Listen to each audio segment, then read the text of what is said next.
तो शांति से यथा स्थान पर बैठ कर के कथा का विस्तार करना चाहिए। श्री हरिलाल की, राधा रानी सरकार की।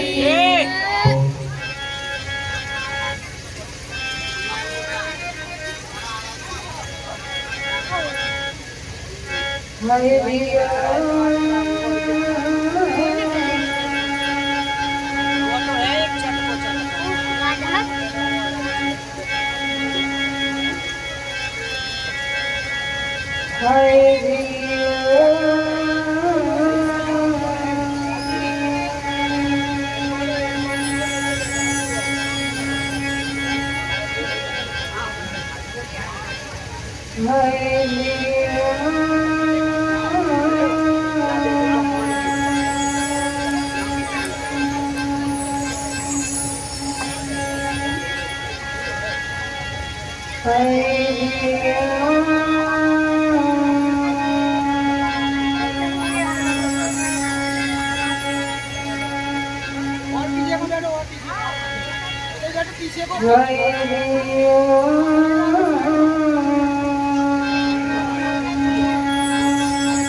श्री सरस्वती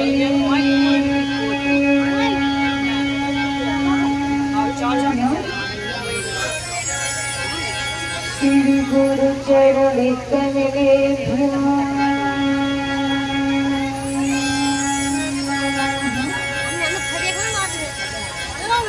गुरु ब्रह्मा गुरु विष्णु गुरु जाति परिणाम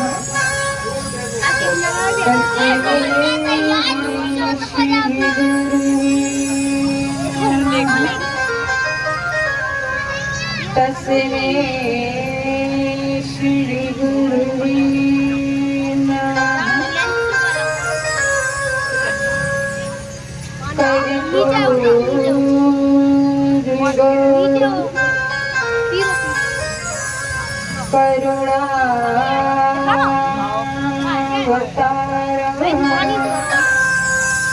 संसार विशारम विहारम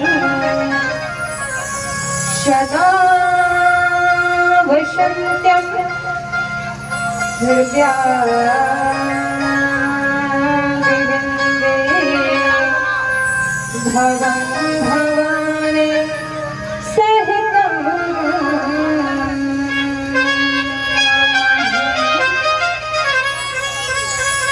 भवं भवानी सहितं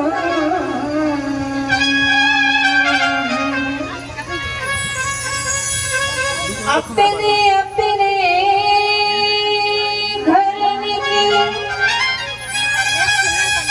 सब बाहु पीर उन्हें पीर सब घर निकले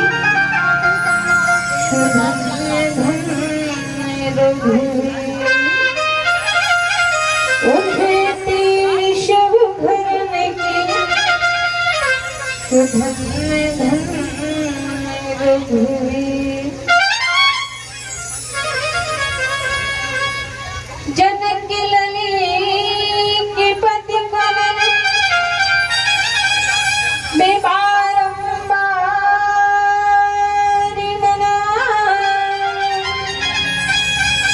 गुणी गावहु सिया राम के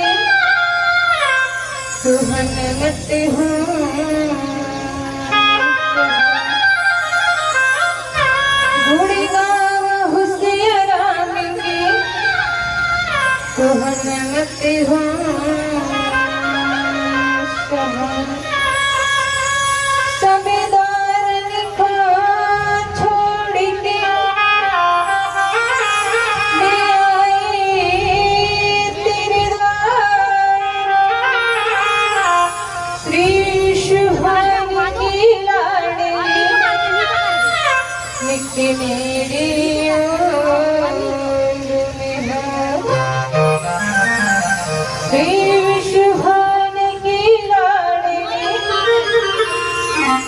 कि मेरी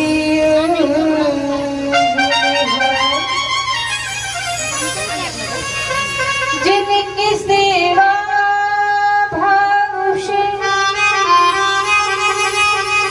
लड़े हुए मेरे राम,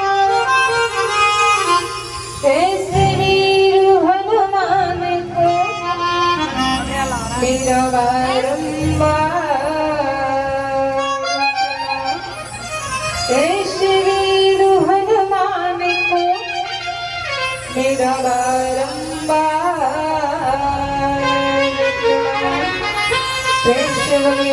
हरिराज की खाती बाबा महाराज की, जगत जननी मैया की, हनुमान जी महाराज की, सभी देवी देवताओं की, श्रीमद् भागवत महापुराण की, श्रीमद् भागवत महापुराण की।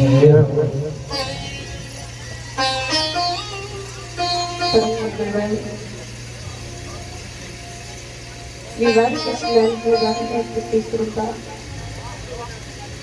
आज जो संत महापुरुषों के शांत में प्रारंभ होने के लिए जा रहे हैं, हमारे इस कथा के श्रोता भाई बंधु माताएं बहनें, चार बच्चे बच्चों, दूर दूर से पधारे हुए संत महापुरुष, ऐसे परम भक्तों के कमलों का आशीर्वाद लेते हुए हमारे संगीत प्रसाद दे रहे भगवान भैया, जो अर्जुन प्रसाद दे रहे हैं, हमारे ढोलक प्रसाद दे रहे मस्ताना भैया, पैर प्रसाद दे रहे हमारे भैया, मंच पर बैठे हुए हमारे यज्ञ आचार्य महाराज जी, ऐसे परम भक्तों के कमलों का आशीर्वाद लेते हुए प्रथम उनकी कथा में प्रवेश करेंगे। परंतु कथा में प्रवेश करने से पहले वाणी को पवित्र करने के लिए बोलते नाम संकीर्तन, उसके बाद जैसे गोविंद की इच्छा होगी कन्हैया की कथाओं का स्मरण करेंगे। पहले मन वाणी को पवित्र करने के लिए गोविंद नाम संकीर्तन, क्योंकि कहा है कि मन इतना चंचल होता है, इतना चंचल होता है, जितना इसे संभालो उतना ही मचलता है ना।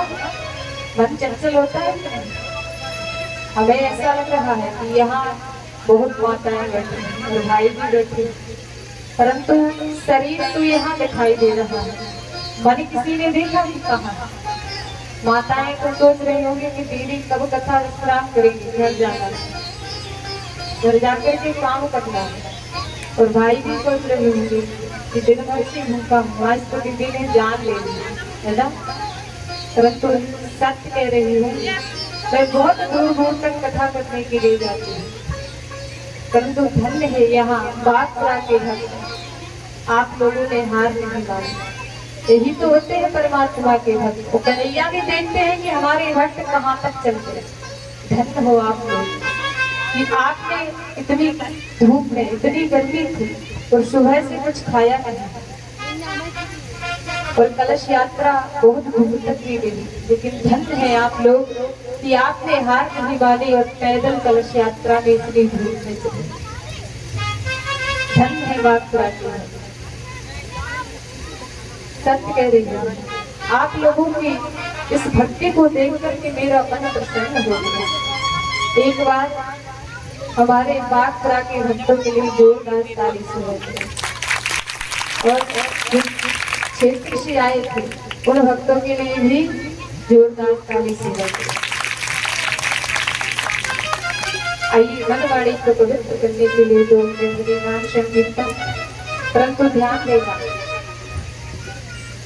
भगवान की कथा सुनने के लिए आते हैं और कथा में भजन होते हैं, संकीर्तन होता है, परंतु संकीर्तन करा कैसे जाता है पता है? संकीर्तन कैसे किया जाता है हम बताएं? मानो संकीर्तन किया जाता है दोनों हाथों को जोड़कर, है ना, हाथ जोड़कर भी किया जाता है।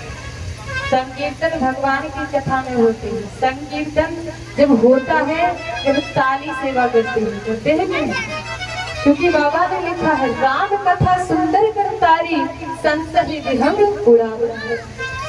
ध्यान दे, जो श्रोता जो भक्त भगवान की कथा में आते हैं, संकीर्तन में ताली बजाते हैं, जैसे एक डाल पर पक्षी बैठे हैं और उन पक्षियों को भगाना हो तो वो नहीं भागेंगे, जब ताली सेवा करेंगे तभी भागेंगे। जैसे पेड़ पर पक्षी बैठे हो, ताली बजाने से पक्षी भाग जाते हैं, उसी प्रकार जो श्रोता कथा में आते हैं, ताली सेवा करते हैं, उनके हृदय से कपट संशय दूर निकल जाता है। तो कथा में आकर के ताली सेवा करना चाहिए। आइए हम और आप भी मनवाणी को पवित्र करने के लिए 2 मिनट नाम संकीर्तन, परंतु ध्यान देना ताली सेवा करते हुए और अपने मुख से गाते हुए। ये मत सोचना कि दीदी गा रही है तो हम नहीं गाएंगे, क्योंकि कुछ लोग सोचते हैं कि दीदी को तो मैंने 7 दिन की नहीं बुलाया, दीदी भी करेंगे जो करना है, परंतु मैं तो गाऊंगी, सभी भक्तों को भी गाना है। आइए ताली सेवा करते हुए। मेरो राधा रमण गिरिधारी, गिरिधारी श्याम बलिहारी। मेरो राधा रमण गिरिधारी, गिरिधारी श्याम बलिहारी। मेरो राधा रमण गिरिधारी, गिरिधारी श्याम बलिहारी। मेरो राधा रमण गिरिधारी, गिरिधारी श्याम बलिहारी।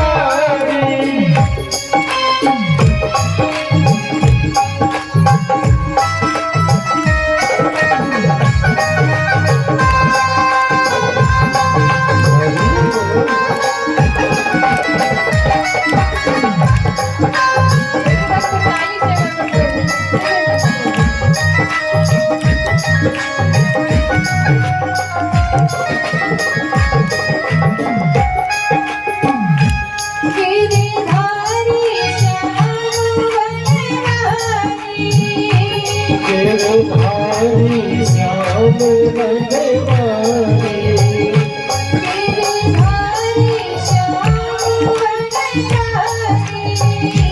गिरिधारी श्याम बलिहारी। जय हो राधे।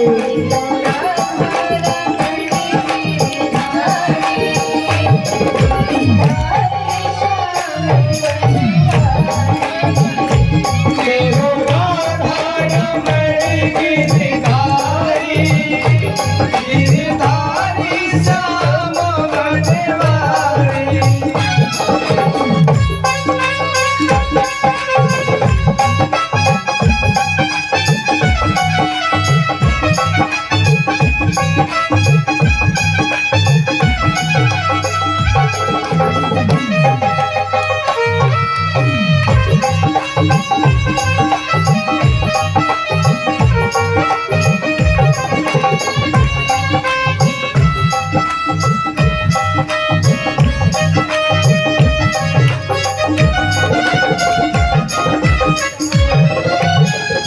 अच्छा ये बताइए, झूठ मत बोलिए, क्योंकि हमने ऐसा देखा है कि प्रत्येक इंसान झूठ बहुत बोलता है। हर एक इंसान को देखिए, इतना झूठ बोलता है, इतना झूठ बोलता है कि झूठ छिपता भी नहीं। परंतु ध्यान देना, हम कहाँ बैठे हैं? ठाकुर जी के दरबार में, यहाँ झूठ नहीं बोलना। अच्छा ये बताइए, कौन कौन लोग ये चाहते हैं कि बागपुरा गांव 7 दिन बागपुरा गांव ना रहे? बताइए कौन कौन चाहता है? जो चाहता है कि बागपुरा गांव तो है, परंतु इन्हीं 7 दिनों में हमें इस गांव को वृंदावन धाम बनाना है। बताइए कौन कौन चाहता है? किस किस को अपने गांव को वृंदावन धाम बनाना है? जिसको बनाना हो दोनों हाथों को खड़ा करो और ताली सेवा करते हुए। वृंदावन धाम ऐसे नहीं बनाते।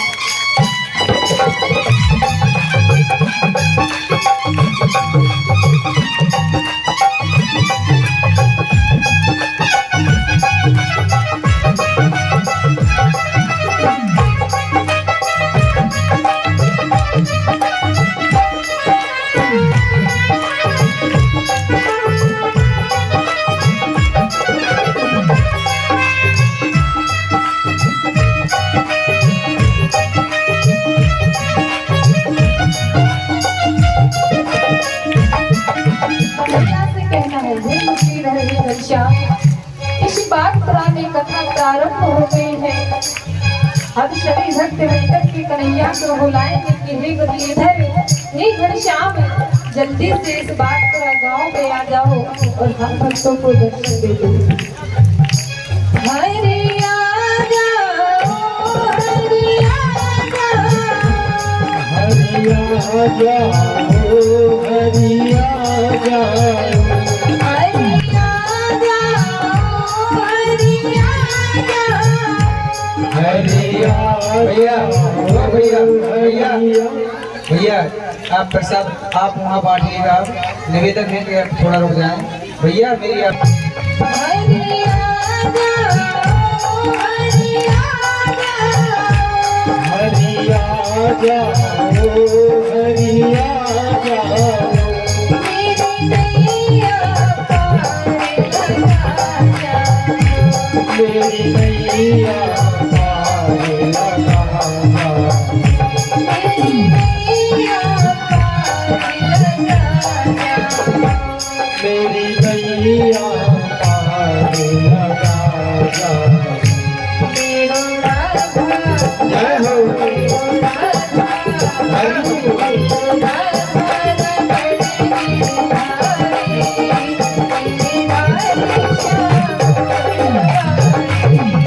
मेरो राधा रमण गिरधारी, गिरधारी मेरो राधा रमण गिरधारी, गिरधारी श्याम बनवारी, गिरधारी श्याम बनवारी, गिरधारी श्याम बनवारी, गिरधारी श्याम बनवारी।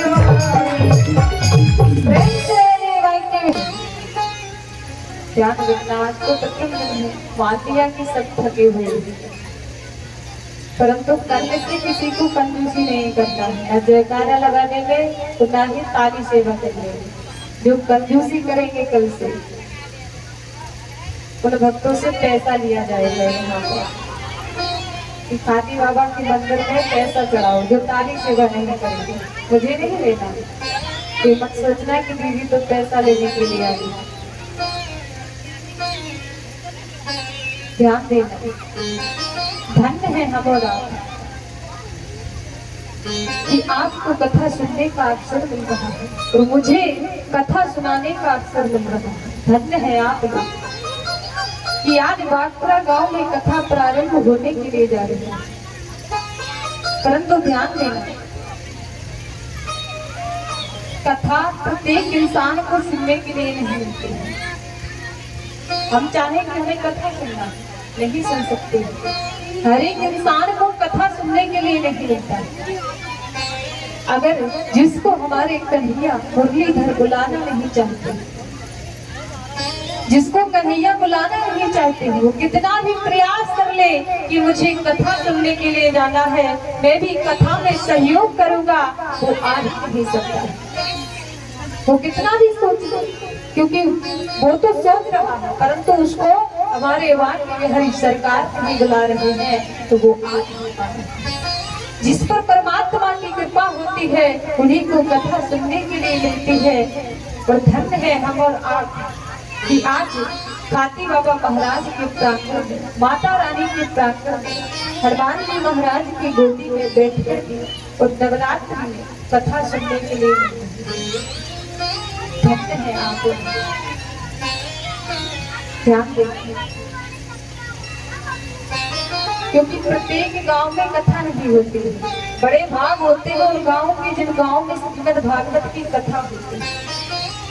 क्योंकि भागवत महापुराण कोई साधारण कथा नहीं होती। ध्यान देना, श्रीमद् भागवत महापुराण की कथा कोई साधारण कथा नहीं है, बस इंसान को समझना है। क्योंकि भागवत साधारण कथा नहीं है, भागवत को तो कल्प वृक्ष बताया गया। जो लोग अपनी इच्छा को भागवत महापुराण को सुनाएंगे उनकी इच्छा अवश्य पूरी होगी। तो भागवत महापुराण की कथा कोई साधारण कथा नहीं, इसको कल्प वृक्ष बताया गया। तो धन्य है यहाँ के श्रोता कि नवरात्रि में कथा सुनने के लिए मिले। और सत्य कहूं तो आप लोगों की सोच बहुत अच्छी है। क्योंकि हमने ऐसा देखा है, कई गांव ऐसे हैं कि वहां पर बहुत पैसा रहता है, परंतु कई पीढ़ी गुजर जाती है, कथा नहीं होती। क्यों नहीं होती? परमात्मा की इच्छा नहीं। पैसा तो हर एक इंसान के पास रहता है, परंतु वो करा नहीं पाते। परंतु धन्य है बागपुरा के भक्त कि आप लोगों ने इतनी अच्छी सोच बनाई है कि हमें अपने गांव में श्रीमद् भागवत की कथा कराना है। तो ये सत्य बात है कि जैसा हम और आप बोएंगे वैसा ही काटेंगे। ध्यान दें, क्योंकि हम और आप कहते हैं ज्यादातर ये विडंबना है। माता पिता कहते हैं कि दीदी मेरा बच्चा बेकार है, मुझे सम्मान नहीं देता, मेरी बहू मुझसे लगती, मेरा बेटा मुझे सम्मान नहीं देता। परंतु ध्यान देना, बेटा माता पिता को सम्मान क्यों नहीं देता है, कभी एक बार सोचो। अब और आप कहते हैं कि बेटा खराब है, परंतु ध्यान देना, मैं तो ये कहती हूँ कि बेटा खराब नहीं होता है, माता पिता अपने बच्चों को खराब बनाते हैं। क्योंकि माता पिता चाहे तो अपने बच्चों को बदल सकते हैं, उनके अंदर ऐसे संस्कार डाल सकते हैं कि बड़ा होकर के वही बेटा माता पिता का सम्मान कर सकता है। अगर आप बच्चों को शिक्षा ही नहीं देते हैं तो वह सम्मान कहाँ से करेगा?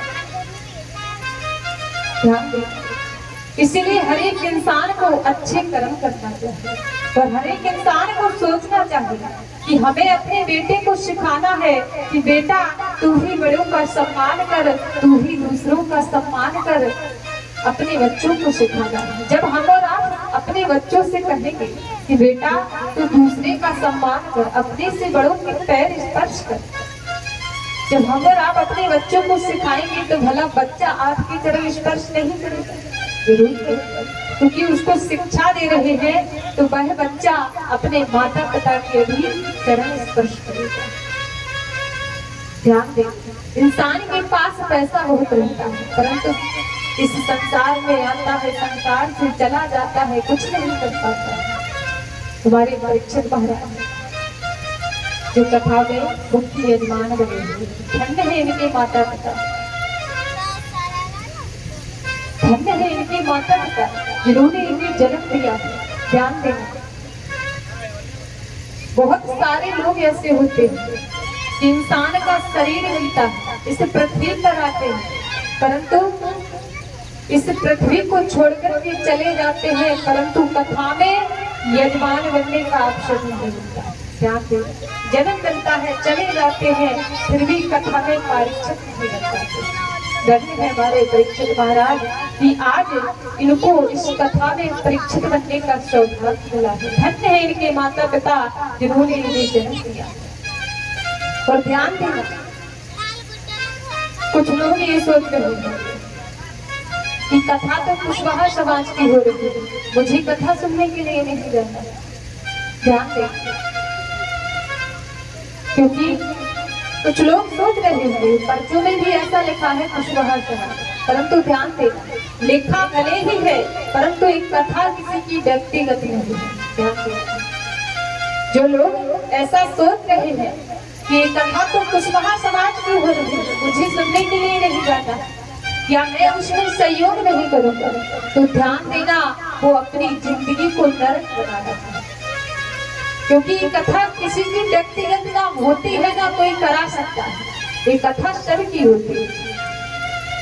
ये कथा कुशवाहा समाज की नहीं, ये व्यक्तिगत नहीं होती, सबकी होती है। हाँ, इतना है कि कुशवाहा समाज ने इस कथा का बीड़ा उठाया है, इस कथा को आगे बढ़ाया है। हम और आपको सबको इस कथा में सहयोग देना है, मिलकर के इस कथा को साथ बढ़ाना है।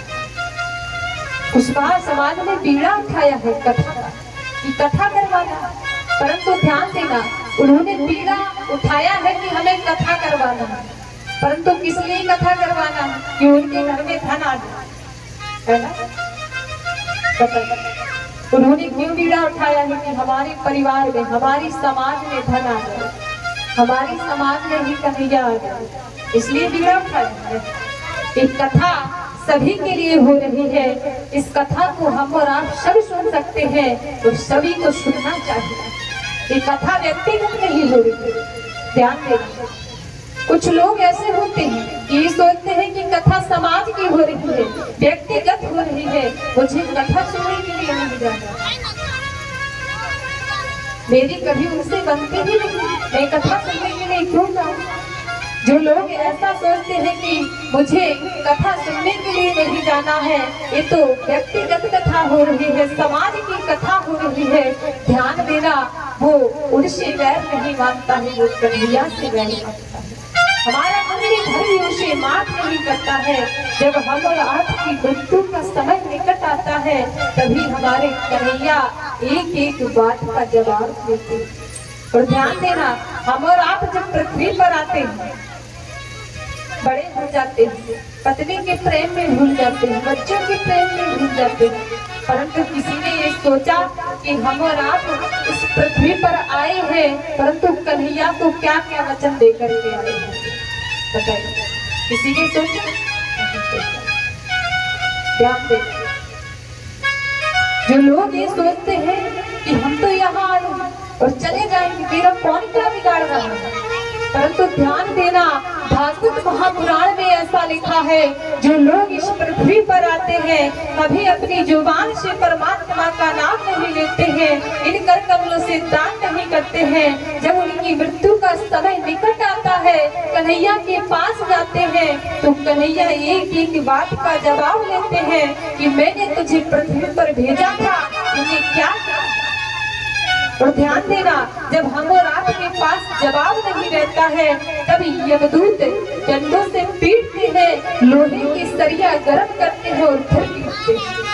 कहते हैं, दुष्ट, मैंने तुझे पृथ्वी पर इसलिए भेजा था कि तू सारी जिंदगी पत्नी से प्रेम करना, बच्चों से प्रेम करना, धन कमाने में लगा रहना, कि मुझे तो अपने पुत्र के लिए धन इकट्ठा करना है, तूने कुछ नहीं किया है।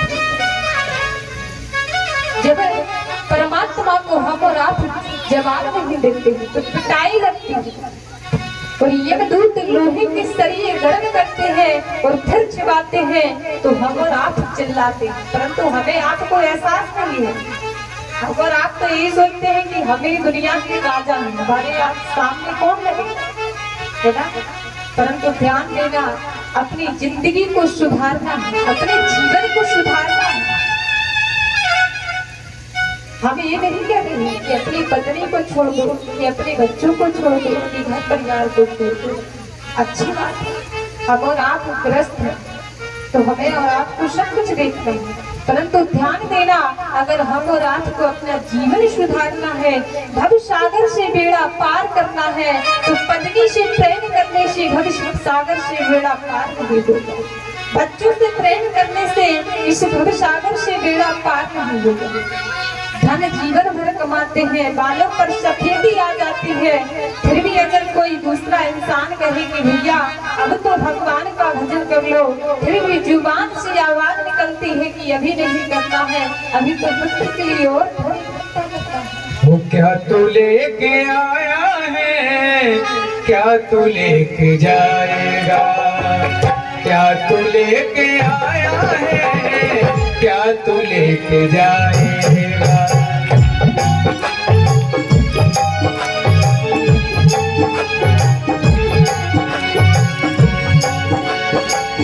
क्या तू लेके आया है, क्या तू लेके जाएगा, क्या तू लेके आया है, क्या तू लेके जाएगा। तूने जो कमाया है दूसरा ही खाएगा, खाली हाथ आया बंदे खाली हाथ जाएगा, खाली हाथ आया बंदे खाली हाथ जाएगा।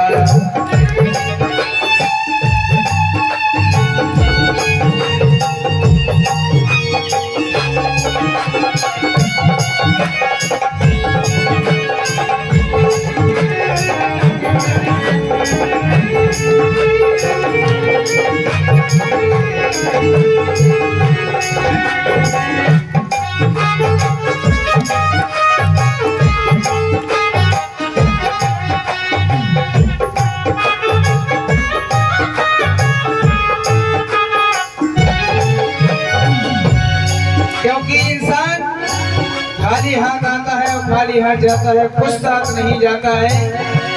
बनो कीट मरकट की नाही जिए नचावत राम गोसाई। क्योंकि परमात्मा नच रहे हैं, परमात्मा नचा रहे हैं, हम लोग नच रहे हैं। जब तलक ये सांसें हैं तब तलक ये रिश्ता है।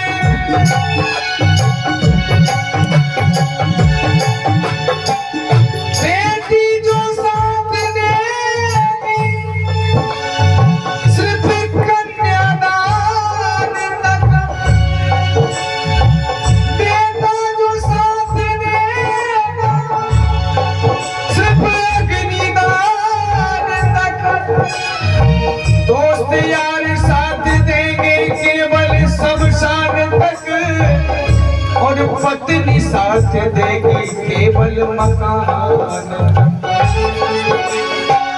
जब तलक ये सांसें हैं तब तलक ये रिश्ता है। जब तलक ये सांसें हैं तब तलक ये रिश्ता है। जो तुम्हारा अपना है, जिसको आप अपना समझते हैं, समझने वाली बात है और सोचने वाली बात।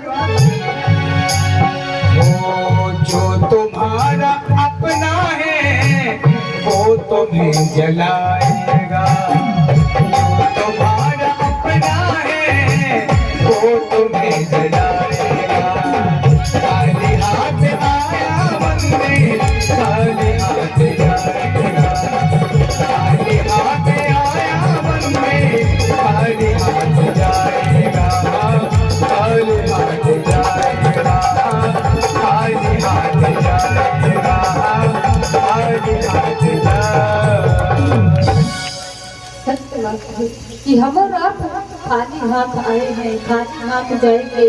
अगर हमें और आपको इस भव सागर से बेड़ा पार करना है तो पत्नी से प्रेम करने से बेड़ा पार नहीं होगा, अपने पुत्र से प्रेम करने से भव सागर से बेड़ा पार नहीं होगा। अगर भव सागर से बेड़ा पार करना है तो सिर्फ परमात्मा का भजन करना पड़ेगा, तभी भव सागर से बेड़ा पार होगा। ध्यान दें, हर एक इंसान को सोचना चाहिए कि मैंने सारा जीवन धन कमाने में निकाल दिया है, परंतु एक बार शरण करना चाहिए कि मुझे अपने बुढ़ापे को सुधारना है। मैं जब इस पृथ्वी पर से जाऊं और जाकर के कन्हैया को जवाब दे सकूं कि हे घनश्याम दुलाल, तुमने मुझे पृथ्वी पर भेजा था, मैंने अपने कानों से तुम्हारी कथाएं सुनी थी, अपने मुख से तुम्हारा नाम लिया था, इन कर कमलों से सुंदर सुंदर कथाओं में दान दिया। हर एक इंसान को परमात्मा को जवाब देना और हर एक इंसान को ये करना चाहिए कि परमात्मा को जवाब देना चाहिए। ऐसा नहीं कि सारी जिंदगी धन कमाने में लगी। ध्यान रखना,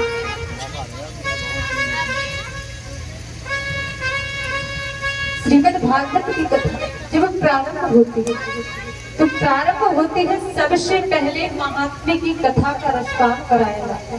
ध्यान दें, क्योंकि कहा है कि अगर हमें किसी वस्तु का महत्व पता ना हो, उसका सार पता ना हो, तो समझ में आएगा कि इसका अर्थ क्या होता है।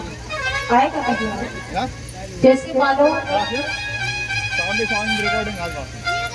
एक उदाहरण देती हूँ आपको।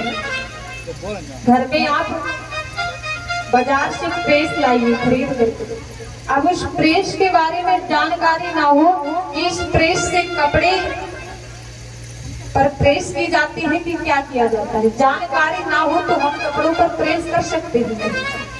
तो सबसे पहले श्रीमद् भागवत की कथा प्रारंभ होती है और महात्मा की कथा रसपान कराई जाती है। माताएं बैठी रहे, बस 2-4 मिनट में कथा विश्राम हो रही है, क्योंकि मुझे भी पता है आज सभी भक्त थके हुए हैं, थोड़ी बैठ जाए।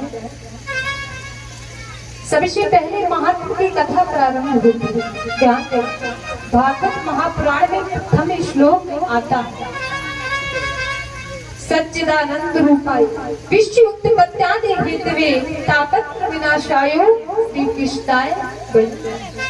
प्रथम श्लोक आता सच्चिदानंद रूपायो विश्व उत्पत्त्यादि हेतवे तापत्र विनाशायो श्री कृष्णाय वयं नमः। ध्यान दें, कन्हैया का स्वरूप कैसा है? सच्चिदानंद रूप है, सत्य घन चित्त घन आनंद है। जहाँ हमारे कन्हैया की भक्ति होती है वहाँ ना धन की कमी होती है, ना आनंद की कमी होती है। जहाँ कन्हैया की भक्ति होती है वहाँ आनंद ही आनंद बरसता रहता है, क्योंकि हमारे कन्हैया सब कुछ सत्य है, घन है, चित्त है, आनंद है। जहाँ कन्हैया की भक्ति होती है वहाँ किसी भी प्रकार की कमी नहीं होती है।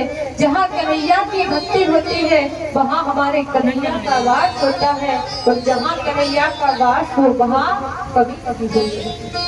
तो आइए एक छोटा सा भजन, क्योंकि आज सभी माताएं खाली पेट बैठी हुई है, किसी ने कुछ नहीं खाया है, तो गर्मी भी बहुत। एक भजन, उसके बाद में आरती होगी और सभी भक्तों को आरती और प्रसाद लेकर के अपने घर प्रस्थान करना है। छोटा सा भजन। मैं तो जपो सदा तेरा नाम, दयालु दया करो।